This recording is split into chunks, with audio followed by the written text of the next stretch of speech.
ಒಮ್ಮೆ ಒಂದು ಸುಂದರ ಹಳ್ಳಿಯಲ್ಲಿ ರಾಯನ್ ಮತ್ತು ಆದುರ್ ಎಂಬ ಇಬ್ಬರು ಯುವಕರು ವಾಸಿಸುತ್ತಿದ್ದರು. ಅವರಿಬ್ಬರು ಒಳ್ಳೆಯ ಸ್ನೇಹಿತರಾಗಿದ್ದರು, ಆದರೆ ತಮ್ಮ ಕ್ಷೇತ್ರದಲ್ಲಿ ಒಬ್ಬರಿಗೊಬ್ಬರು ಮೇಲುಗೈ ಸಾಧಿಸಲು ಸದಾ ಸ್ಪರ್ಧೆ ಮಾಡುತ್ತಿದ್ದರು. ರಾಯನ್ ಅತ್ಯುತ್ತಮ ರೈತನಾಗಲು ಪ್ರಯತ್ನಿಸುತ್ತಿದ್ದನು, ಹಾಗೆ ಆದುರ್ ಕೂಡ ತನ್ನ ಹೊಲಗಳಲ್ಲಿ ಹೆಚ್ಚು ಬೆಳೆಯಲು ಹಠಮಾಡಿದ್ದನು.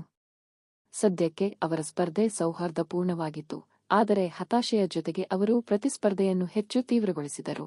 ರಾಯನ್ ತನ್ನ ಹೊಲವನ್ನು ರಾಸಾಯನಿಕ ಗೊಬ್ಬರಗಳಿಂದ ತುಂಬಿಸಿದನು. ಆದುರ್ ಹೆಚ್ಚಿನ ಬೆಳೆ ಕೊಯ್ದು ಅವನ ಹೊಲವನ್ನು ಸಂಪೂರ್ಣವಾಗಿ ಹಾಳುಮಾಡಿಕೊಂಡನು. ಇಬ್ಬರೂ ತಮ್ಮ ತಕ್ಷಣದ ಯಶಸ್ಸಿಗೆ ಮಾತ್ರ ಗಮನ ಕೊಟ್ಟು ಭವಿಷ್ಯದ ಪರಿಣಾಮಗಳನ್ನು ಗಮನಿಸದೆ ಮುಂದುವರಿದರು. ಕಾಲ ಕಳೆದಂತೆ ಅವರ ಸ್ಪರ್ಧೆಯ ಪರಿಣಾಮಗಳು ಗೋಚರವಾಗತೊಡಗಿದವು. ಮಣ್ಣಿನ ನೈಸರ್ಗಿಕ ಶಕ್ತಿ ಕ್ಷೀಣಿಸಿತು. ಹಳ್ಳಿಯ ನೀರು ಮಾಲಿನ್ಯಗೊಂಡಿತು. ಹೆಚ್ಚು ಬೆಳೆ ಕೊಯ್ದ ಆದುರ್ ತನ್ನ ಹೊಲದಲ್ಲಿ ಬೆಳೆ ಬೆಳೆಯುವುದು ಕಷ್ಟವಾಯಿತು. ರಾಯನ್ ತನ್ನ ರಾಸಾಯನಿಕ ಬಳಕೆಯಿಂದ ಅಸ್ವಸ್ಥನಾಗಿದ್ದನು. ಹಳ್ಳಿಯ ಇತರ ರೈತರು ಕೂಡ ಈ ಪರಿಣಾಮಗಳಿಂದ ತೊಂದರೆ ಅನುಭವಿಸಿದರು.